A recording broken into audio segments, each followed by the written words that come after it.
ce qui est gouvernemental, il n'y a pas d'imputabilité. Là, Il y a- c'est un Ben, c'est vrai scandale partout. incroyable qu'on est en Non, train de vivre là. je vais t'en donner un exemple, moi. Je veux dire, quand on a vécu la commission Charbonneau, un des pires ministères qui ne s'est rien fait depuis, c'est le ministère des Transports. La sous-ministre de l'époque, c'est Dominique Savoie. Pendant la pandémie, ils l'ont nommé jusqu'à être numéro 2 du Québec.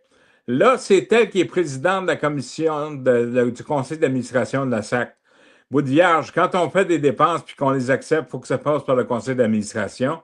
Depuis les problèmes aux États-Unis, la fameuse compagnie de comptables, là, puis on a fait la loi Helms-Burton, ça veut dire que autant sur le plan exécutif que ton conseil d'administration, tu es aussi imputable.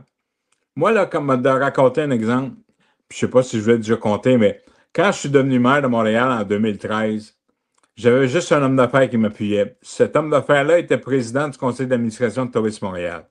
Quand je suis arrivé, il y avait un scandale à Tourisme Montréal parce que Charles Lapointe, pas nommé le DG, le PDG, dépensait comme si c'était l'argent qui poussait dans les arbres.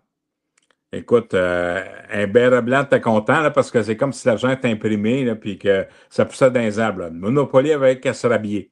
Alors, non seulement j'ai demandé la lettre de démission de Lapointe, mais la personne en question, j'ai dit, j'ai une bonne et une mauvaise nouvelle. La bonne nouvelle, c'est que il y a un nouveau shérif dans la ville. Puis la mauvaise nouvelle, c'est que je veux ta démission aussi. Il dit pourquoi? Ben, j'ai dû te laisser passer dépendre.